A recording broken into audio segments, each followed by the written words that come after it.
नमस्कार, खबरों की खबर में आपका स्वागत है। मैं हूं संकेत उपाध्याय। तो 2019 की राजनीति में एक प्रमुख भूमिका निभाने वाला, लेकिन असली मायने में भारत की जो डिफेंस फोर्सेस हैं, यानी कि इंडियन एयरफोर्स, वायुसेना का एक बहुत बहुत जरूरी अंग राफेल अब हिंदुस्तान आने वाला है। यह एक बहुत जबरदस्त पहल होने जा रही है। इंडियन एयरफोर्स में शामिल होने वाले राफेल की पहली फ्लीट, और अभी आने बाकी हैं। यह पहली खेप है जो आने वाली है। कहां से आ रही है आपको वो बता दें। भारत आ रहा है राफेल, ये मेरिन्याक फ्रांस से अल दफरा एयरबेस यूएई, जैसे कि आप इन तस्वीरों में देख रहे हैं, वहां आएगा। और उसके बाद फिर अंबाला एयरफोर्स स्टेशन। हम आपको यह बताते चलें कि यह हवा में ही इसका रिफिल हो सकता है, इसमें ईंधन भरा जा सकता है। 29 की सुबह यह अंबाला के एयरफोर्स पर लैंड कर जाएगा। अब आईएएफ में राफेल जो है यह अंबाला के गोल्डन एरोज स्क्वाड्रन का हिस्सा होने वाला है। यह जानकारी हम लोगों को मिली है इंडियन एयरफोर्स के सूत्रों के हवाले से। अंबाला में गोल्डन एरोज स्क्वाड्रन का हिस्सा 10 की डिलीवरी है। 5 में ही ट्रेनिंग के लिए 2021 के आखिर तक अभी 36 राफेल आ जाएंगे। यह एक अहम जानकारी है जो आपको बता दें। अभी फिलहाल 10 की डिलीवरी हुई है, टोटल 36 आएंगे 2021 के अंत तक। अंबाला में तैनाती के मायने क्या हैं आपको यह भी बता। आप पूछेंगे अंबाला क्यों, तो आइए आपको उसका कारण बता दें। अंबाला इसलिए जरूरी है क्योंकि पाकिस्तान और चीन से लगी दोनों सीमाओं तक यह पहुंच सकता है। यह बहुत अहम है। अब आपको डिस्टेंस बताते हैं। जैसे कि लाहौर से करीब लगभग 250 किलोमीटर दूर है अंबाला का यह एयरबेस, और Leh Ladakh, finger 4, patrolling point, Galwan, इस सब इलाके से करीब करीब 800 किलोमीटर दूर है। बालाकोट एयर स्ट्राइक, हम आपको यह बता दें कि इसकी खासियत क्या है। बालाकोट एयर स्ट्राइक मिराज 2000 ने यहीं से उड़ान भरी थी। यह आप याद रखें, जब बालाकोट हुआ था तो यहीं इसी बेस से इस्तेमाल हुआ था। करगिल के लिए यहां से कई उड़ानें भरी गई थी। तो यह बहुत ही स्ट्रेटेजिक इंपॉर्टेंस है इस एयरबेस का, अंबाला वाले एयरबेस का। अब आपको एक जानकारी बतानी बहुत जरूरी है कि क्यों खास है राफेल। क्या आपको इसके बारे में जानना जरूरी है। बिना बॉर्डर पार किए बालाकोट जैसी एयर स्ट्राइक जो है वो संभव है इस राफेल द्वारा। एक साथ कई टारगेट पर अचूक निशाना कर सकता है राफेल। तो ये जो बल चाहिए वायुसेना को वो इससे मिलता है। 4.5 जेनरेशन का ये राफेल है जो हिंदुस्तान के पास आया है। रडार को चकमा देने में माहिर है। ये जो टेक्नोलॉजी है इसमें पाकिस्तान के F-16 से काफी बेहतर है। चीन के J-20 पर भी यह भारी पड़ेगा, जो बताया जाता है कि 5th जेनरेशन है। कई घातक मिसाइलों से लैस है यह, और भारत की जरूरत के हिसाब से एकदम तैयार है। अब आइए आपको बताते हैं कि इसमें मिसाइल कौन कौन सी लगी हुई हैं, क्योंकि आपको वो भी जानना जरूरी है कि किस तरीके से यह बहुत बहुत मजबूत और बल देता है भारतीय वायुसेना को। तो इसमें सबसे पहले तो मीटियोर मिसाइल है, जो कि एक एयर टू एयर मिसाइल है। 100 किलोमीटर की इसकी रेंज है और 60 किलोमीटर में अचूक निशाना लग सकता है। टोटल रेंज 100 की है, लेकिन 60 में तो एकदम ही अचूक। अगला है स्कैल्प मिसाइल। यह एक क्रूज मिसाइल है, यानी कि हवा से जमीन में मार करता है। 560 किलोमीटर की इसकी रेंज है, और अपने एयर स्पेस से ही, और यह बहुत जरूरी है आपको जानना, हम लोग अपने एयर स्पेस से ही बालाकोट जैसी एयर स्ट्राइक इससे कर सकते हैं। वो संभव है, यानी कि आपको बॉर्डर पास करने की भी जरूरत नहीं है। यह इसमें एक खासियत है। और हैमर मिसाइल, जिसको लेकर के काफी चर्चा हुई, हवा से जमीन पर मार करने वाली एक मिसाइल है। इसको हैमर मिसाइल कहते हैं। 60 किलोमीटर की इसकी रेंज है। लद्दाख जैसी पहाड़ी इलाकों के लिए यह एकदम कारगर है। तो राफेल का पहला लॉट वो अब भारत आने वाला है 29 को, जैसे हमने आपको बताया आ जाएगा, और बाकी भी आते ही हैं।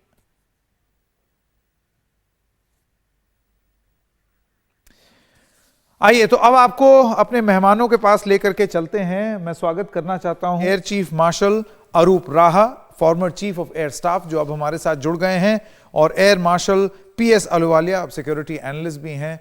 एयर मार्शल अहलूवालिया, आपका बहुत बहुत स्वागत है। एयर मार्शल राहा आपसे कुछ ही देर में हमारे साथ जुड़ जाएंगे।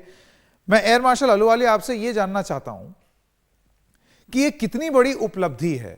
मैं इसमें एक एंगल जो इन ग्राफिक्स में नहीं बता पाया, उस पर आपसे सवाल पूछना चाहता हूं।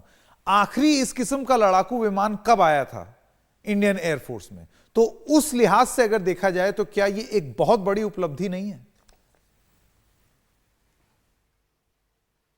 You see, you must understand that all the weapon systems जो भी हम खरीदते हैं, ये काहे के लिए करते हैं, हमारा ऑब्जेक्टिव क्या होता है? It is undoubtedly that we get these things as a deterrence.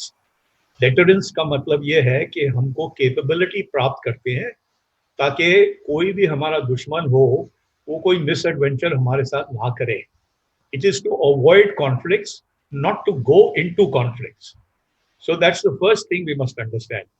The second thing is that we get all these weapon systems based on our threat perception, based on what our threat is. And based on that, we make our QRs, qualitative requirements. उसके मुताबिक हम खरीदते हैं जो हमारी जरूरत होती है।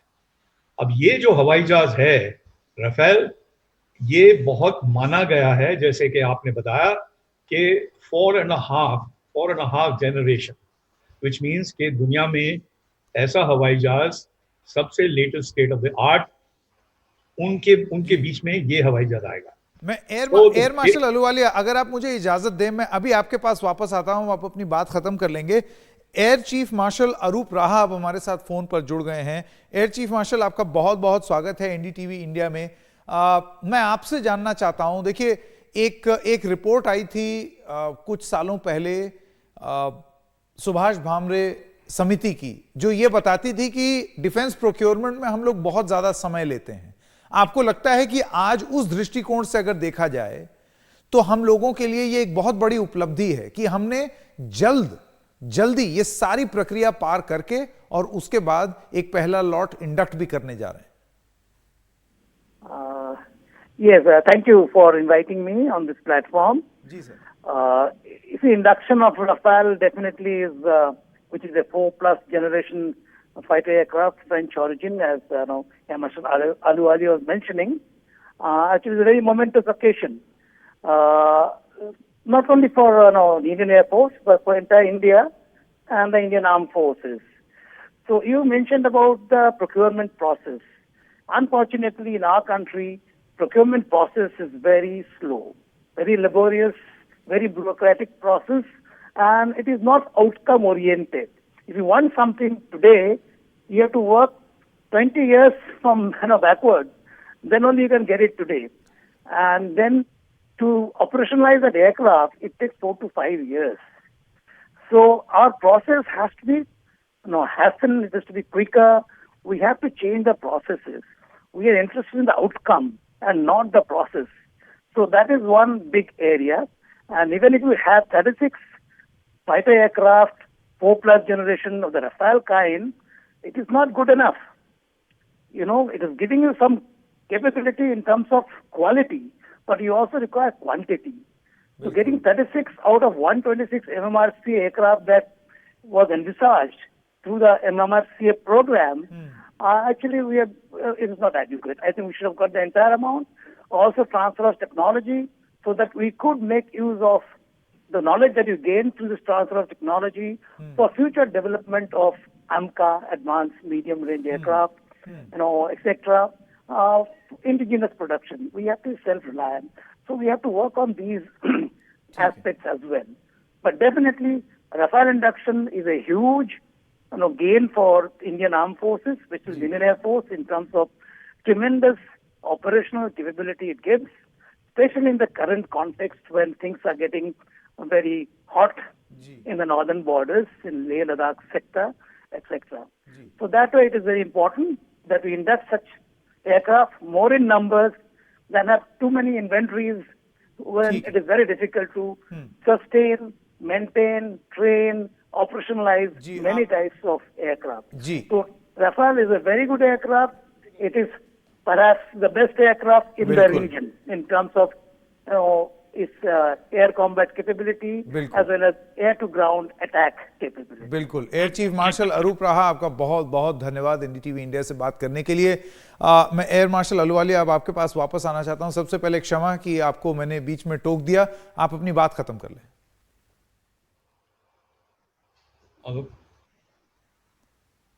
As usual, we go off the air. Hello.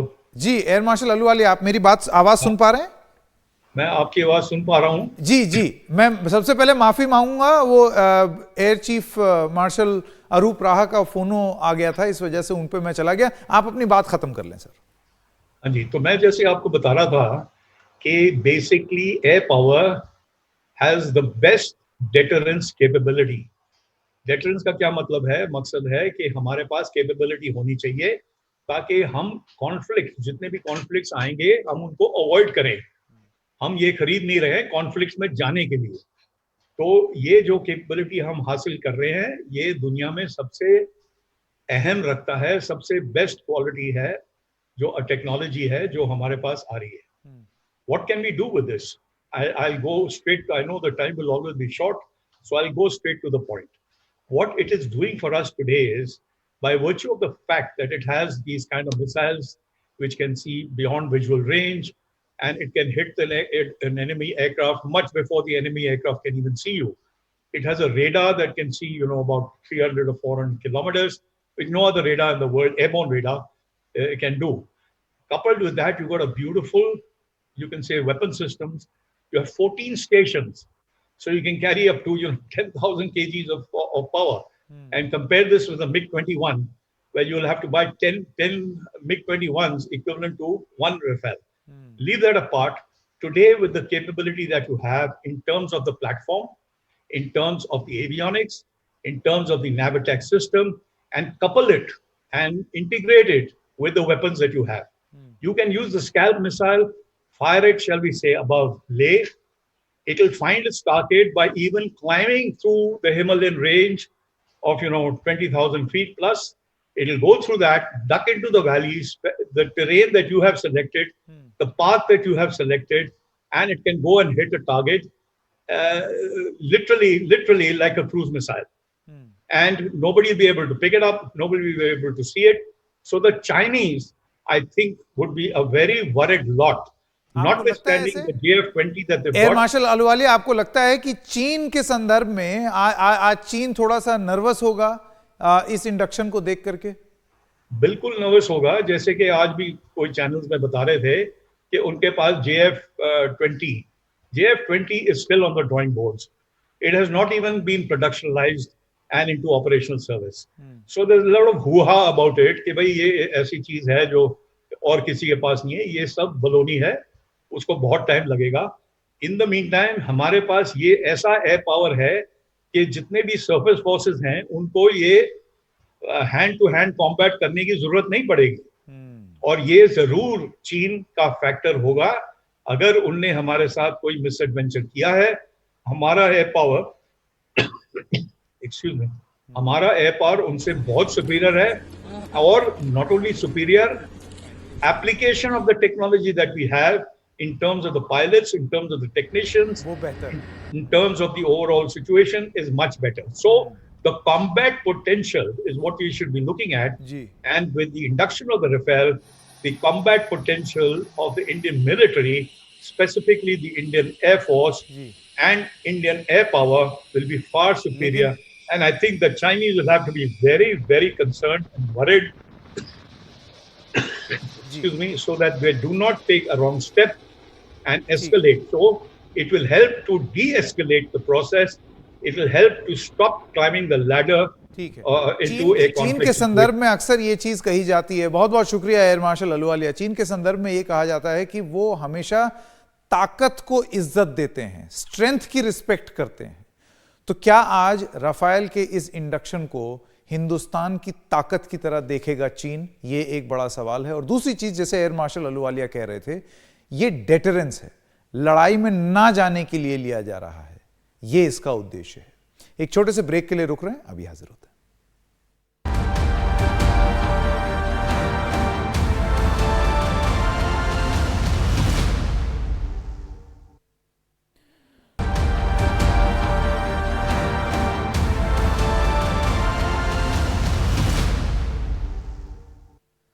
अब बात करते हैं बिहार में बाढ़ के बीच पुल ढहने की एक और खबर आ पाई है।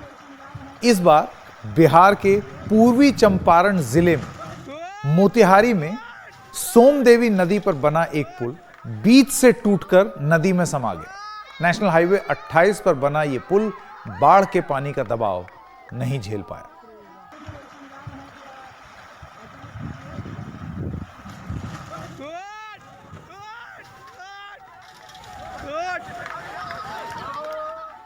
और खबरें जारी रहेंगी एनडीटीवी इंडिया पर।